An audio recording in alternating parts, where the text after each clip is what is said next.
Hello everyone. In this video we will discuss about the Indian political thinkers.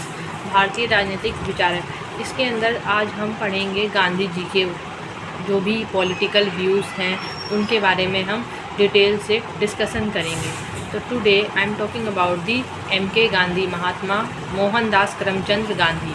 इनका जो जन्म है वो गुजरात में 2 अक्टूबर 1869 को हुआ था और हम 2 अक्टूबर को गांधी जयंती के रूप में भी हर साल मनाते हैं। जो महात्मा गांधी के नाम से इन्हें जाना जाता है, इनको महात्मा की उपाधि जो है रविंद्रनाथ टैगोर द्वारा दी गई थी और रविंद्रनाथ टैगोर के द्वारा इन्हें महात्मा कहकर संबोधित किया गया और गांधी जी द्वारा रविंद्रनाथ टैगोर को नाइटहुड की उपाधि, वो गुरुदेव की उपाधि दी गई थी। अब हम जो हमारे गांधी जी थे उन्होंने स्वयं को कर्म पुरुष माना। उन्होंने अपने जीवन में कर्म पर सर्वाधिक महत्व दिया कि इस व्यक्ति के जीवन में कर्म का बहुत बड़ा ही योगदान है। हम कर्म से अपने भाग्य की रेखा को बदल सकते हैं। उसके बाद जो महात्मा गांधी की जो ऑटोबायोग्राफी है, आत्मकथा है, उसका नाम है my experience with truth. Mahatma Gandhi जो थे, इनके जीवन का जो उद्देश्य था, वो इनका जो एक विचारधारा था वो सत्य और अहिंसा पर आधारित था। महात्मा गांधी जी सत्य और अहिंसा के पुजारी थे। इन्होंने सत्य का मार्ग चुनकर और सत्य के मार्ग में ही अपने पूर्ण जीवन को व्यतीत कर दिया। इसके बाद ही जो गांधी जी हैं उन्हें 1915 में केसर-ए-हिंद की उपाधि मिली। जब ये दक्षिण अफ्रीका गए तो वहाँ पे इन्हें केसर-ए-हिंद की उपाधि मिली। उसके बाद हम पढ़ेंगे गांधी जी पर किन का प्रभाव रहा है, जो गांधी जी के थॉट्स पर किन का प्रभाव रहा है। सबसे पहले तो गांधी जी जो थे अपनी माता से प्रभावित थे, क्योंकि जो उनकी माता थी बहुत ही धार्मिक थी और इसके अंदर घर से ही उनके अंदर धार्मिक प्रवृत्ति का विकास होता है और राजनीति को वो धर्म से अलग नहीं मानते थे। गांधी जी ने धर्म को राजनीति के साथ जोड़ा और सभी धर्मों से उनकी सोच प्रभावित थी। वे एक धर्मनिरपेक्षवादी थे।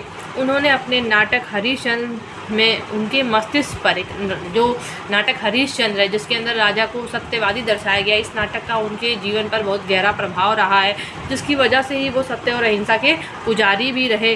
अराज्यवाद से जुड़े कई विद्वान जैसे स्टेटलेस सोसाइटी में टॉलस्टॉय, थोरो, एमर्सन आदि के प्रभाव से बहुत ही ज़्यादा प्रभावित रहे। उसके साथ साथ मानव स्वास्थ्य पर आधुनिक चिकित्सा की एडवर्ड कॉर्पोरेटर के विचार से भी ये प्रभावित रहे। और अनटू दी लास्ट जॉन रस्किन से भी इनका जो है बहुत ज़्यादा प्रभावित होने का रीजन देखने को मिलता है। औद्योगिकरण पर गांधी के विचारों को उन्होंने प्रभावित किया जॉन रस्किन ने। इसके साथ ही और श्रम की गरिमा से प्रभावित थे लियो Tolstoy, the king of God is with in you and Christianity.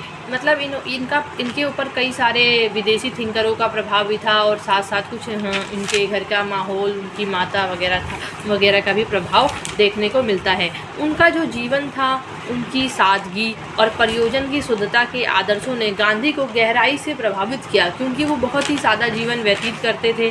सत्य और अहिंसा के सिद्धांत जो थे उन्होंने टॉलस्टॉय से मिला इन्हें।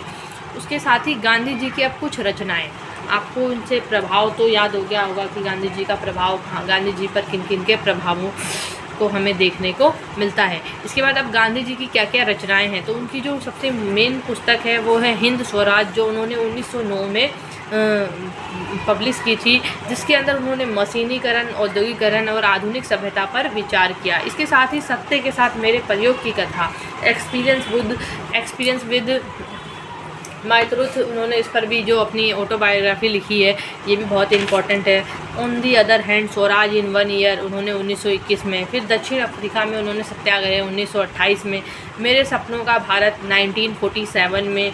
ये इनकी बहुत सारी जो इम्पोर्टेंस बुक्स थी। इसके बाद अब इनकी कुछ पत्रिकाएं हैं, जैसे इंडियन ओपिनियन, जिसकी स्थापना गांधी ने 1903 में दक्षिण अफ्रीका में की थी। उसके बाद ही 1947 में गांधी और नेहरू द्वारा नवजीवन की स्थापना की गई। ये सारे इनकी पत्रिकाएं हैं। हरिजन भी इनकी पत्रिका भी है। खादी, चरखा, हिंदू मुस्लिम एकता, स्वदेशी शिक्षा, अस्पृश्यता, ये सारे के सारे जो है इनके द्वारा किए गए रचनात्मक कार्यक्रम है। इन्होंने क्या किया, सबसे ज़्यादा इन्होंने फोकस दिया खादी पर, चरखा पर, साथ ही समाज में एकता लाने पर, स्वदेशी वस्तुओं के महत्व पर, शिक्षा पर, छुआछूत की समाप्ति पर। और इन सभी को प्राप्त करने का जो इनका औजार था वो था सबसे बड़ा, वो है सत्याग्रह। उसके बाद उन्होंने मेरे सपनों का Bharat, India of my dream 1947, हरिजन जो पत्रिका थी वो उन्होंने इंग्लिश में भी, और हरिजन गुजराती में, और हरिजन सेवक हिंदी में, ये 3 तरह की पत्रिका है। हरिजन जो है वो इंग्लिश में है, हरिजन बंधु गुजराती में है, और हरिजन सेवक जो है हिंदी में है, और ये सेम ईयर 1933 में पब्लिश हुई। उसके बाद और इनकी पुस्तक है, वो पत्रिका है young India weekly, English weekly था। इसमें लाला लाजपत राय द्वारा अमेरिका के इंडिया होम रूल लीग द्वारा संयुक्त राज्य अमेरिका में पत्रिका का पुनर्मुद्रण किया गया। उसके बाद गांधी द्वारा स्थापित महत्वपूर्ण संग्राम और आश्रम, गांधी जी के द्वारा कौन कौन से संग्राम और आश्रम बनाए गए, अब हम उस पर डिस्कस करते हैं। सबसे पहले 22 अगस्त 1894 में रंग पूर्वाग्रह से लड़ने के लिए नेटोल इंडियन कांग्रेस की स्थापना की। 1930 में ट्रांसवाल ब्रिटिश इंडिया एसोसिएशन की स्थापना की। इसके साथ साथ 9 जनवरी 1915 को जब गांधी जी भारत आते हैं तो हम तब से इस दिन को प्रवासी भारतीय दिवस के रूप में भी मनाते हैं। उसके साथ साथ अब भारत में जो गांधी जी के प्रसिद्ध सत्याग्रह हुए हम उस पर थोड़ा सा डिस्कस कर लेते हैं। गांधी जी द्वारा प्रसिद्ध सत्याग्रह, सबसे पहले जब गांधी जी भारत आते हैं तो उनका सबसे पहला सत्याग्रह 1917 में चंपारण, बिहार में चंपारण सत्याग्रह होता है, जो बहुत ही इम्पोर्टेंट होता है और उनकी लाइफ का पहला सत्याग्रह भारत में होता है। और बिहार जो गांधी जी पहुंचते हैं, रामचंद्र शुक्ल जो राजकुमार शुक्ल जो है गांधी जी को बुलाने के लिए आते हैं कि बिहार में किसानों की दशा जो है बहुत ही निर्दयी है, आप आइए और इन किसानों की सहायता कीजिए।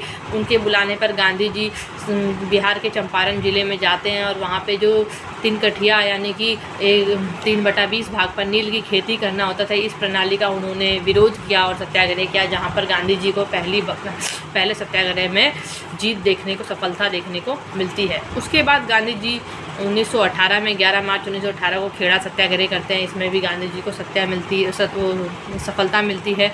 इसके साथ साथ 1919 में रोलेट एक्ट, महात्मा गांधी ने ब्रिटिश सरकार द्वारा पारित अन्यायपूर्ण रोलेट एक्ट के खिलाफ एक अहिंसात्मक सत्याग्रह शुरू किया। और जो रोलेट एक्ट है इसको बिना वकील, बिना दलील, बिना अपील का काला कानून की संज्ञा दी गई थी। इसमें बिना किसी मुकदमे के किसी व्यक्ति को गिरफ्तार कर लिया जाता था। उनके लिए ना कोई वकील होता था, ना कोई दलील सुनी जाती थी, ना ही कोई अपील ली जाती थी।